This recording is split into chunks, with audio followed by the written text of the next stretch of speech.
Mike Trout in pinstripes, a 3-time MVP, 9-time Silver Slugger, and the ultimate hometown kid finally coming back to South Philly to patrol center field at Citizens Bank Park. This isn't just a pipe dream anymore. The smoke is getting thicker, and the national media is officially connecting the dots. The Los Angeles Angels are watching Trout launch opening day home runs, looking completely healthy, and the Philadelphia Phillies are reportedly lurking, ready to pull off a blockbuster trade for the $430 million man that would fundamentally shift the balance of power in the National League. Is this the final, earth-shattering move Dave Dombrowski needs to guarantee a World Series parade down Broad Street? Let's break down exactly what is happening here, because the implications for the NL East race are absolutely massive. We are talking about a scenario where Brandon Marsh shifts over to right field, Trout takes over as the everyday center fielder, and the Phillies construct a lineup that would give opposing pitchers nightmares for the next half-decade. I've been thinking about this all day, and honestly, this reminds me of the aggressive, all-in mentality we saw during the 2022 run, but multiplied by 100. The report from WTOP News and the analysis from Fansided's Christopher Klein highlight a very specific reality. Mike Trout is healthy, he is walking 3 times a game, he is playing center field, and he is looking like the generational talent we all know he is. He played 130 games last season, his most since 2019, and he just blasted a home run to kick off the season against the Astros. The Angels are thrilled, but let's be brutally honest, the Angels are not built for a deep October run. The Phillies are. Let's dive into the deep analysis of what this actually looks like on the field. If you bring Mike Trout into this clubhouse, you are adding a right-handed bat with a career OPS over 990, a WRC plus that consistently sits in the 160s when he is healthy, and elite barrel rates. We all know the Phillies have been searching for that definitive, middle-of-the-order power from the right side to balance out the heavy left-handed presence of Bryce Harper and Kyle Schwarber. Imagine this gauntlet. Kyle Schwarber leading off, seeing pitches and hitting nukes. Trea Turner in the 2-hole, utilizing his elite sprint speed and gap to power. Bryce Harper at 3, doing absolute MVP-level damage. And then, stepping into the box at number 4, Mike Trout, Trea Turner, Mike Trout, Kyle Schwarber, and Bryce Harper. That is a 4-man wrecking crew that rivals any top of the order in the history of baseball. It completely addresses the poor production we've seen in the cleanup spot, and it forces opposing managers into impossible bullpen decisions. You can't bring in a lefty specialist to deal with Harper without knowing Trout is waiting on deck. But let's talk about the defensive alignment and the tactical shift, because this is where Dombrowski's chess match really gets interesting. The reports indicate that the Phillies are in desperate need of an outfield upgrade. The Adolis Garcia experiment hasn't shown the early signs of being the definitive answer we hoped for. So, what happens? You move Brandon Marsh to right field. Marsh is an elite defender. His outs above average, OAA, and sprint speed make him a premium glove. Moving him to right field at Citizens Bank Park, a notoriously tricky outfield to navigate with those angles off the wall, actually maximizes his defensive value while taking some of the wear and tear off his body. Trout slots into center field. Now I know what some of you are thinking. Can Trout hold up playing center field every day in Philadelphia? The metrics show that while Trout may have lost a fraction of a step from his 2012 rookie season, his route running efficiency and baseball IQ in the outfield remain top tier. Plus, having Marsh in right and Johan Rojas or another defensive specialist available late in games gives manager Rob Thompson incredible late-inning defensive flexibility. This brings us to the strategic impact and the financial reality of Dave Dombrowski and John Middleton.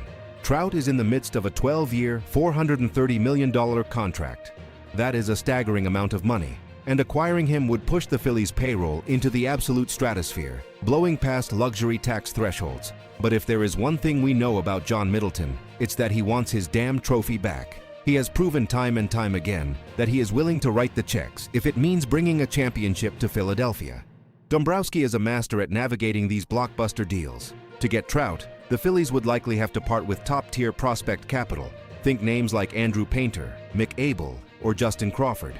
The Angels aren't going to give away the face of their franchise for a bag of baseballs, even if they want to shed payroll.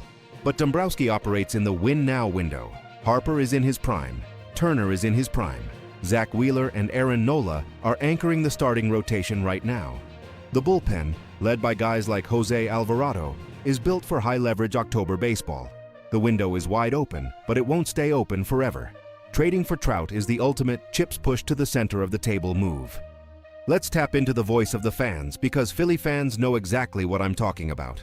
The temperature in the city regarding this rumor is absolutely boiling. Trout is a hometown kid from Millville, New Jersey. He grew up a die-hard Phillies fan. He goes to Eagles games. He sits courtside at Sixers games. The narrative is almost too perfect. It feels like destiny. However, there is a very real, very vocal segment of the fan base that is terrified of the injury history. I hear it on sports talk radio, I see it on X, and I read it in the comments. Fans are saying, we already deal with the inherent instability of Joel Embiid's health with the Sixers. Do we really want to tie up $35 million a year in a baseball player who has struggled to play 100 games a season over the last few years? It is a valid fear. The trauma of watching star players go down with calf strains, back issues, and hamate bone fractures is real. But then you watch him hit that opening day home run. You see the bat speed. You see the joy in his face when he is playing meaningful baseball. And you have to ask yourself, what would Mike Trout look like playing in front of 45,000 screaming maniacs at Citizens Bank Park in the middle of Red October? He has played in exactly one playoff series in his entire career. One. The hunger that man must have to experience what Bryce Harper experienced in 2022 is immeasurable. If you put a motivated, healthy Mike Trout in a Phillies uniform, the energy in that stadium would register on the Richter scale. We also have to look at how this impacts the rest of the National League. The Atlanta Braves have been the thorn in our side, constructing a relentless, deep lineup. The Dodgers just spent $1 billion this offseason. If the Phillies want to not just compete, but dominate the NL East and secure home field advantage throughout the playoffs, they need overwhelming firepower. Trout provides that. He turns a great lineup into a historic one. Think about the protection it offers. When pitchers navigate the Phillies lineup right now, they have pockets where they can breathe. If you insert Trout, there is no breathing room. From pitch 1 to pitch 100, the opposing starter is in a high-stress environment. That drives up pitch counts, gets into the opposing bullpen earlier, and allows the Phitins to feast on middle relief. It is a cascading effect of offensive dominance. And let's not ignore the clubhouse culture. The Phillies have built a brotherhood. The daycare, the veterans, the way Schwarber leads that room. It is a tight-knit group. Trout is known universally as an incredible teammate, a quiet leader who leads by example. He would seamlessly integrate into the fabric of this team. There would be no ego clashes, just a collective, singular focus on winning a World Series ring. So, here is my final call on this massive rumor. The Philadelphia Phillies should absolutely pursue this trade if the medicals check out. Yes, the financial cost is astronomical. Yes, the prospect capital required will hurt the farm system. But flags fly forever. You do not get many opportunities in a lifetime to pair three generational talents like Harper, Turner, and Trout in the same lineup. Dave Dombrowski was brought here to make the tough, aggressive calls. John Middleton has the money. The city is ready to embrace their hometown kid. It is time to bring Mike Trout home and finish the job. If you want to see Mike Trout hitting bombs into the second deck at Citizens Bank Park this October, I need you to hit that subscribe button right now. Drop a like on this video and get in the comments and type, "Ring the bell." Let me know if you would trade the farm for Trout or if the injury history scares you too much. Stay passionate, stay loud, and as always, go Phillies.